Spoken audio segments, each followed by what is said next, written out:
सबको जैमसी की। मेरा नाम स्नेहा है और ये मेरी मम्मा है, इनका नाम बीना रानी है।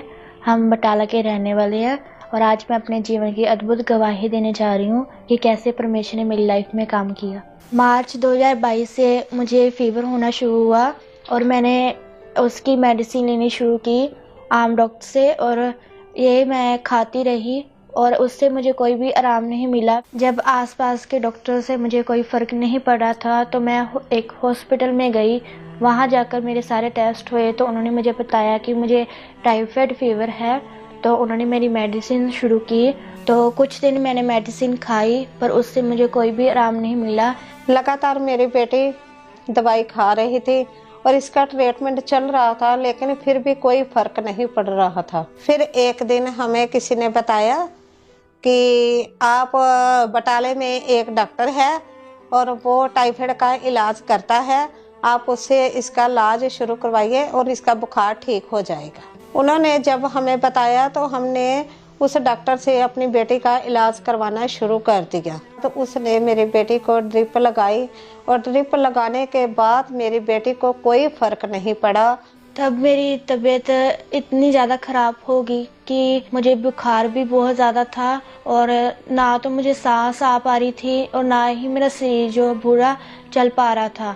और जब मेरी सांस रुकनी शुरू हो गई तो मेरे हाथ जो थे वो मुड़ने शुरू हो गए और मेरा शरीर जो ठंडा पड़ना शुरू हो गया। जब मेरी तबीयत इतनी ख़राब हो गई तो मेरी फैमिली वाले बटाला के एक प्राइवेट हॉस्पिटल में लेकर गए।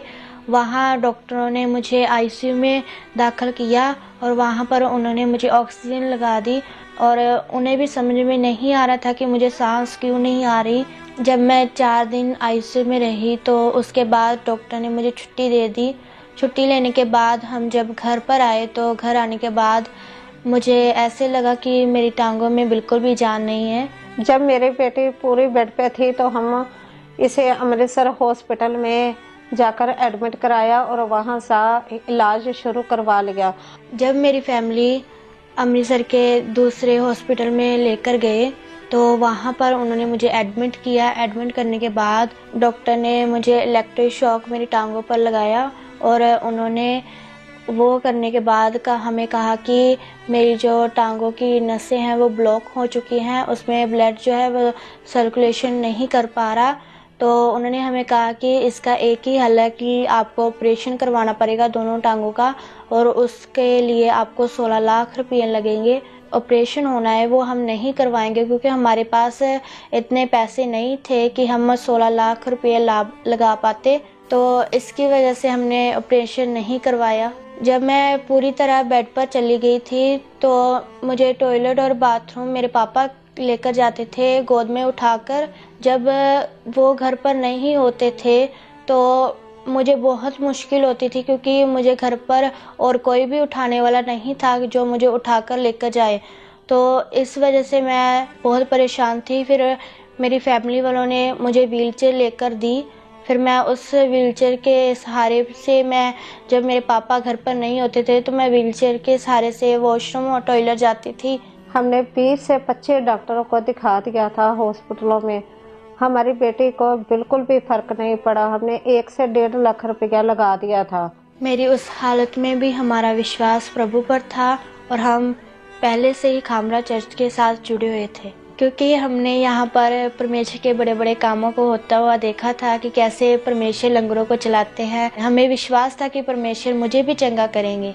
मेरी फैमिली मुझे लगातार खामरा चर्च की ब्रांच गुरदासपुर में लेकर जाते थे और मेरे पापा मुझे तीन पहिए वाली व्हीकल पर लिटाकर लेके जाते थे। फिर एक दिन मैं खामरा चर्च की ब्रांच गुरदासपुर में गई थी और जब मैं वहाँ पर मीटिंग को अटेंड करी थी तो मुझे विज़न आया कि 18 दिसंबर को मैं खामरा चर्च के मेन एमरजेंसी सेक्शन में बैठी थी और मैं वहाँ पर एमरजेंसी सेक्शन में बैठी हुई और व्हीलचेयर से चलकर परमेश्वर के दास के पास जा रही थी गवाही देने के लिए। और परमेश्वर के दास ने मेरे ऊपर ले हैंड किया और मुझे कहा कि अब तो ब्लेस है। और जब मैंने ये विज़न देखा उसके बाद मैंने इस विज़न पर विश्वास किया कि ये परमेश्वर की ओर से है और मुझे 18 दिसंबर को चर्च जाना है। फिर मैं 18 दिसंबर 2022 को मैं अपनी फैमिली के साथ खामरा चर्च में आई और मैं एमरजेंसी सेक्शन में व्हीलचेयर पर बैठी थी और उस दिन परमेश्वर के दास ने एमरजेंसी सेक्शन में बैठे हुए लोगों के लिए प्रार्थना की और मैंने उस प्रार्थना को रिसीव किया। खुदावंद का आत्मा बता रहा है इमरजेंसी सेक्शन में, खुदावंद का रूह बता रहा है लोग हील हो चुके हैं, उन्हें उठाओ, उन्हें खड़ा करो, लोग हील हो चुके हैं। खुदावंद का रूह कह रहे हैं be healed in Jesus name, be healed in Jesus name. चंगे हो जाओ और आजाद हो जाओ यीशु मसीह के सामर्थी नाम में। प्रेयर को रिसीव करने के बाद एमरजेंसी सेक्शन में जब टीम आई तो टीम ने मेरी बाजू और मेरी टांगों पर अनॉइंटिंग ऑयल को अप्लाई।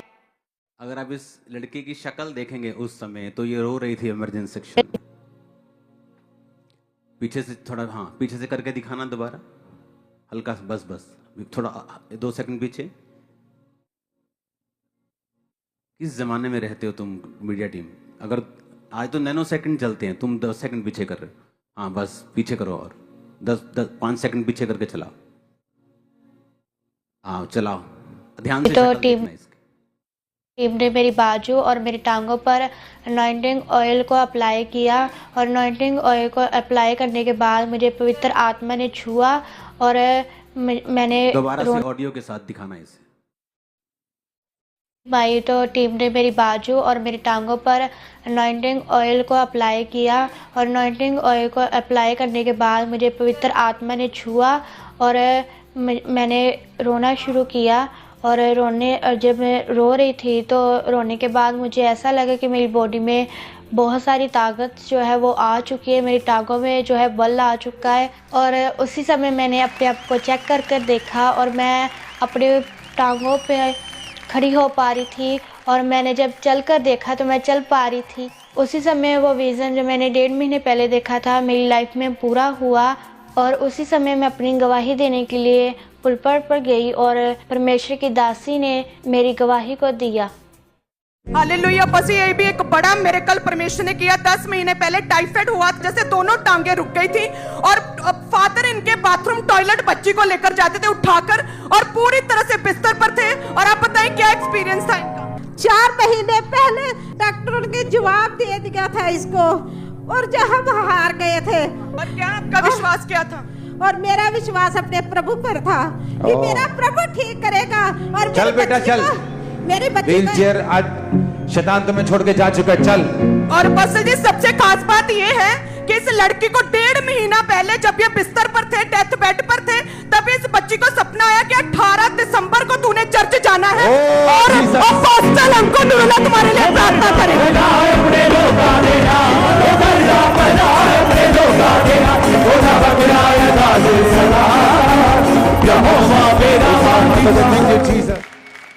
उस दिन के बाद मैं प्रॉपर हील हो चुकी हूँ और मैं अब चल रही हूँ, भाग रही हूँ, सब कुछ कर रही हूँ जो मैं पहले नहीं कर पा रही थी। अब मुझे व्हीलचेयर की, जहाँ मुझे फैमिली के किसी भी सहारे की ज़रूरत नहीं पड़ती। अब मैं टॉयलेट वॉशरूम खुद जाती हूँ और अपना काम मैं खुद करती हूँ। सभी मुझे देखकर हैरान होते हैं कि जो व्हीलचेयर पर थी अब ये खुद चल रही है, सब कुछ कर रही है। सभी बहुत खुश हैं और मैं भी बहुत खुश हूँ। जो लोग अब भी डेथ बेड पर हैं और व्हीलचेयर पर हैं, मैं उन्हें यही कहना चाहती हूँ कि जैसे मैंने प्रभु पर विश्वास किया, आप भी विश्वास करें। जैसे प्रभु ने मेरी शर्मिंदगी को दूर किया, वो आपकी भी शर्मिंदगी को दूर करेंगे, आपको भी आपकी परेशानी से निकालेंगे और आपको भी एक बड़ी गवाही के साथ खड़ा करेंगे। मेरा विश्वास है कि प्रभु ने जैसे मुझे चंगा किया वो आपको भी चंगा करेंगे।